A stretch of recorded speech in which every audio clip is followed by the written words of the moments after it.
Good evening, I'm Erin Graves. I'm a policy analyst and a policy advisor at the Federal Reserve Bank of Boston.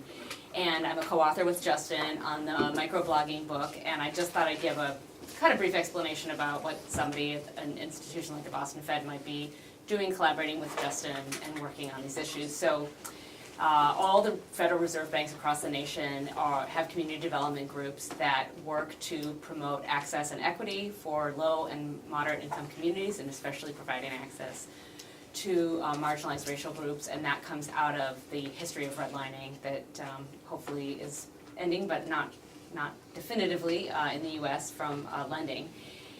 And the Fed right now is working, or the Boston Fed right now is working on a project trying to kind of promote development in smaller post-industrial cities. And so Justin has a long-term interest not just in microblogging, but also in shrinking cities. So we have been collaborating kind of generally around those issues, and as well as this chapter that I'm going to describe.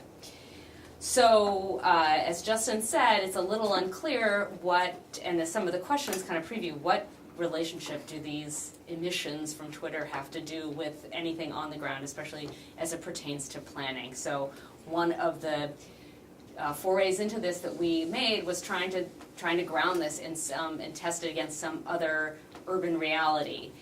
And so just to make it clear, so I insisted that we call it microblogging because we don't know Twitter every day. I feel like it's going to collapse and not be a company anymore. But I think the phenomena of the ability of people to, in very short form, be able to express themselves and broadcast their ideas broadly is probably here to stay. I mean, you know, Instagram is definitely another case of this, although it's even, I guess, less text usually than Twitter. But anyway, we were trying to see if in any way the stuff that we're collecting in the mode that Justin described can parallel current planning concerns. And so in order to do that, and per our shared interest in these post-industrial cities, we looked at the post-industrial city of New Bedford, which is in the southern part of the Boston metro region. And I've never heard you say this before, but Moby Dick is set in New Bedford, correct? Yes, that's okay. true. So, so anyway, it has a history as the whaling capital of the world, as what many New England cities claim. It was the richest city in New England at some point, and then really fell into hard times, not just after the end of whaling, but sort of it was a mill town, and now it became truly classified as what Justin calls a shrinking city, so it lost a significant amount of its population, which isn't actually, it's important for the city, it's meaningful for the city. The percentage isn't that huge, it's actually 7% of the population shrunk, but there's also a dramatic shift, not so much in income, but in the racial identity of the people there. And at this point, it's considered to be a city that is struggling, trying to turn itself around, and so we were just curious as planners, what kind of fodder would come out of that. Let's see, so as Justin said, we kind of zeroed in on New Bedford in the method that he described of putting these big boundaries around it. And then we just started, and by we I mean really they, started collecting tweets for 18 days in February of 2014. And so in that time frame, inside this box, they collected 92,000 tweets, which if you had asked me right beforehand what I thought that number would look like, it would have not nearly been that large. So that's sort of interesting of itself. And then using the software that Justin described, they did this standard sentiment analysis, again, which is just overall is how many words are positive and how many words are negative. And for reasons that we don't totally understand, we actually got a lot of valence to all the words. So if you add 29 and 27 and 19 together, you have 46% of the words used having some form of sentiment, with positive weighing a little bit higher than negative. Then we were using the test case, and so you can draw these, and I was going to ask this in my question to preview this, but you can create these smaller boxes and then sum them all up so you can get slightly more discrete areas. And so we went ahead and collected tweets just from these 2 neighborhoods that were also a focus of an additional project that we were doing some social observation going on, and collected tweets for a longer period of time, now 2 months in April. And then did the sentiment analysis for this, and here you see that just the words of valence has just dropped dramatically. There's still more positive than negative words, but we're looking at 7% of the words having positive connotations and 5.5% having negative connotations. And I don't know why I did this, and I'm just gonna throw this in. So I was curious, I'm the one that's like the sky's falling on Twitter. So 2014, it was actually the peak of Twitter's stock. It was at like almost $60, and now it's at 16 bucks. So we hope Twitter's like hanging on, maybe Trump is saving Twitter. So then my interest was, so my long-term interest was seeing about content analysis around city meeting minutes, because again, these are readily digitally available. You're giggling, I wanna know why. Because we tend to take notes at the meeting. Oh, and really? specifically in New Bedford. Really? Well, then you're gonna probably know more about this than I do very quickly. Really? Yeah. Okay, so. Certain projects, not like. Okay, because I think most cities and most places make their minutes publicly available, and this is a lot of textual data for us to analyze, and I think that it's a clearer case of what are the problematics that cities are dealing with in their various council and planning meetings. And so we were able to collect, and it was less easy than I thought, because it wasn't always posted just on their website. Sometimes we had to contact city offices and ask them to send it to us.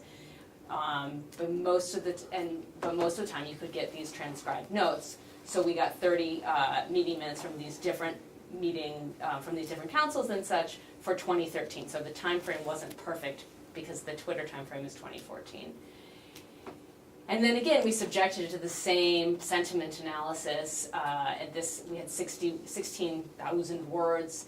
I wish we had parity here, and I could tell you how many words were in the Twitter feed. But it was about 87,000 tweets. And again, I'd love your ideas for this, but the words that had any positive or negative were, again, quite low. And when you read, this time it's all English and it's all readable, you can read through the text, and it's pretty clear why that's happening, because there's a lot of procedural words that really do not have, and there's not a lot of sentiment. And there aren't a lot of citizens standing up and saying, "Don't build that wall." So it's a lot of really procedural kind of back and forth, and voting should create some positive yay votes, but anyhow, so that was that data. Then what we did a slightly more what I would consider a traditional content analysis to the meeting notes, not a full content analysis, really reading for meaning and for themes. We just looked for what words were the most frequently appearing in the city meeting minute notes, and then we ranked them. And so these will not come as much of a surprise. This is, I think, what you would think would happen in these meetings. The number one word that comes up again and again is schools, then zoning, health, safety, parks, housing violations, smoke. And that was actually a big anti-smoking campaign that was going on in New Bedford at the time. This means the Wrigley Field or whatever, children, and then vacant. Again, another major issue in these shrinking cities is the issue of vacant lots and vacant homes. So those were the top words that appeared in the planning notes, and then we wondered, well, what does this have to do with the words that people are using when they tweet? And so somewhat, I think, surprisingly and interestingly, but yet hard to interpret, is that the word school is showing up a lot. You can imagine for Twitter users, you're not talking about New Bedford schools always, but remember, this is 87,000 tweets, and 1,600 times the word school appears. I think it's interesting to me that it seems to sort of be part of some Twitter conversation. And then you can see that field, I suspect this is a real red herring. I think we're now really, for the Twitter, talking about sports fields and things like this. But health, which is a community concern, children, parks, safety, so they all show up as part of the Twitter chatter. Whether or not they really have much to do with New Bedford as a place, it would could only be determined through a deeper analysis of looking through these tweets, which actually would not be a terribly difficult project. We're not talking about hundreds of thousands of words here that you'd have to comb through. So this has led us to some very tentative conclusions. First is that we were surprised that this just creates a vast amount of data, and I would be curious if we did it in 2017, February 2017, if we are pulling as many tweets as we were, or if some of that has migrated to other platforms. That some of the words do parallel current events and planning concerns in the town of New Bedford. But that there was this really infrequent use of sentiment or really reference to specific places in any of the things we analyzed, even in the city meeting minutes, there weren't really specifics. But what we're hoping is that both of these we just scratched the beginning of the surface of how much information you could collect, and that by the vast quantity of data that's being created, that we can see some patterns because there's just so much out there. So that is our very, very basic New Bedford analysis. Ladies, questions, objections? So one thing that we do is we Yeah. document public meetings, but usually in like a very summary, high-level format. Yep. Yeah, I remember seeing those. I'm sure there might be differences, or is there a reason that you chose minutes? Is it so that you get the verbatim, Yes. what people were Transcription, yeah. saying? Right, we 'Cause- wanted verbatim because we wanted Right.